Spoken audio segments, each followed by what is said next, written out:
Em nome do Pai, e do Filho, e do Espírito Santo. Amém. Queridos irmãos e irmãs, em Cristo, sábado 15 de fevereiro da quinta semana do tempo comum. O evangelho que iremos escutar é tirado do capítulo 8 de São Marcos, versículos de 1 a 10. Naqueles dias, havia de novo uma grande multidão e não tinha o que comer. Jesus chamou os discípulos e disse: Tenho compaixão dessa multidão, porque já faz 3 dias que está comigo e não tem nada para comer. Se eu os mandar para casa sem comer, vão desmaiar pelo caminho, porque muitos deles vieram de longe. Os discípulos disseram: Como poderia alguém saciá-los de pão aqui no deserto? Jesus perguntou-lhes: Quantos pães tendes? Eles responderam: 7. Jesus mandou que a multidão se sentasse no chão. Depois pegou os 7 pães e deu graças, partiu-os e ia dando aos seus discípulos para que os distribuíssem, e eles distribuíam ao povo. Tinham também alguns peixinhos. Depois de pronunciar a bênção sobre eles, mandou que os distribuíssem também. Comeram e ficaram satisfeitos, e recolheram 7 cestos com os pedaços que sobraram. Eram 4.000, mais ou menos, e Jesus os despediu. Subindo logo na barca com seus discípulos, Jesus foi para a região de Dalmanuta. Palavra da salvação. Glória a vós, Senhor. Queridos irmãos e irmãs em Cristo, depois que Jesus realizou o milagre da multiplicação dos pães e dos peixes, aquele povo ficou admirado, primeiramente, não com a solução rápida que Jesus havia encontrado para saciar a fome de toda aquela gente, mas a sua compaixão. Num primeiro momento, Jesus coloca em prova a própria fé dos seus discípulos. Quando Jesus fala para eles: Não podemos despedir toda essa gente sem comer nada, pois pelo caminho poderão desmaiar. E os discípulos, que já tinham visto uma série de milagres e prodígios maravilhosos que Jesus estava realizando, mesmo assim vacilam na fé e fazem esta pergunta: Senhor, onde encontrar pão no deserto? A pergunta dos discípulos a Jesus nos remete prontamente à experiência do Êxodo, quando Israel errou pelo deserto por 40 anos. Sempre é bom lembrar, tribos nômades que vagam pelo deserto não dispõem de um tempo necessário para trabalhar a terra, lançar as sementes e esperar pela futura colheita, de onde viessem a tirar o próprio pão. Em outros termos, o deserto é a experiência de uma total carência e, ao mesmo tempo, é a experiência de uma total dependência de Deus. Dependência daquilo que cai do céu, daquilo que somente a providência divina pode realizar. E foi exatamente do céu que caiu o maná, alimento que o Senhor Yahvé dava gratuitamente às tribos do seu povo, até que chegassem à terra prometida e ali pudessem desenvolver a sua própria agricultura.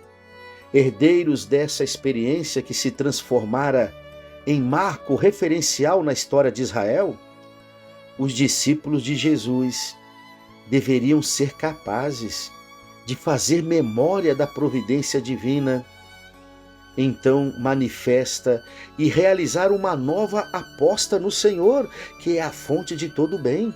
Os discípulos já tinham visto o que Jesus era capaz de realizar como o Filho de Deus, o próprio Deus humanado no meio deles.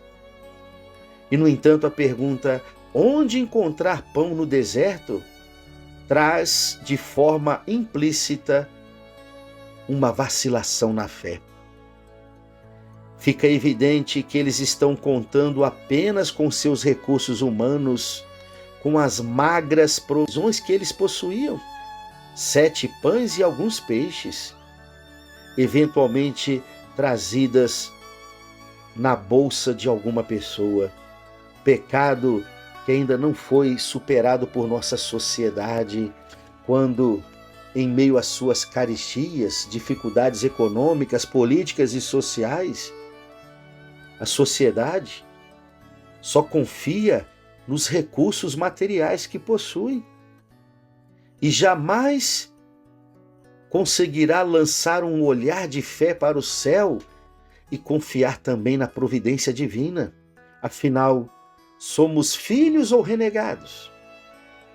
Deus se incomoda ou não com a nossa vida material e com as nossas caristias neste mundo? Ou será que Ele permanecerá indiferente ao drama que vivemos em muitos desertos da nossa vida? A teologia da morte de Deus, que veio com a era moderna e pós-moderna, afirma que o homem está entregue a si mesmo. É o artífice do seu próprio destino. Não deve contar com nenhum tipo de maná, ou seja, com nenhum tipo de intervenção divina. Esta é a teologia ateísta, se é que podemos dizer assim, que predomina no coração da nossa sociedade e no coração dos homens de hoje.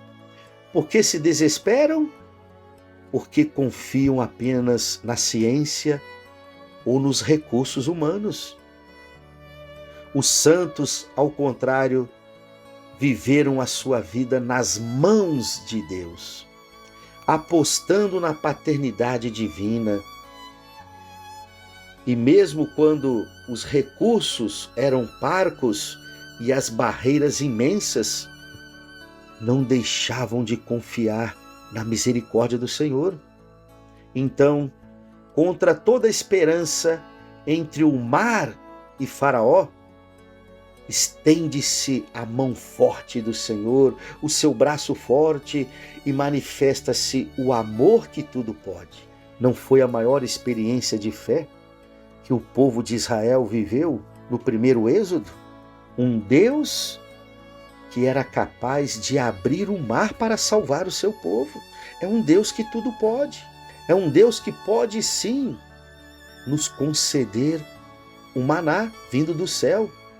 Porém, este maná hoje para nós se multiplica em nossos altares, em cada Santa Missa, através do corpo e do sangue eucarísticos de Jesus. No Êxodo, quando Deus viu que o seu povo estava passando fome do alimento material em meio ao deserto, ele disse: vou fazer que do céu chova o pão para vós. Esta passagem se encontra no capítulo 16 do livro do Êxodo, versículo 4. Vou fazer que do céu chova a minha providência para vós. E Deus fez cair do céu o maná e as codornizes. E quando o seu povo sentiu sede, Deus fez brotar a água do rochedo. Queridos irmãos e irmãs, será que hoje, em meio a um mundo ainda tão confiante apenas em si mesmo, ou apenas nos recursos materiais e científicos, estaremos dispostos a apostar a nossa vida na providência de Deus? Estaremos dispostos a saber, em meio às nossas caristias, em meio às nossas carências materiais, afetivas e espirituais, em ainda lançar um olhar para o céu e confiar na providência deste Deus que tudo pode? Louvado seja o nosso Senhor Jesus Cristo, para sempre seja louvado. O Senhor esteja convosco, Ele está no meio de nós. Abençoe-vos o Deus Todo-Poderoso, o Pai e o Filho e o Espírito Santo. Amém.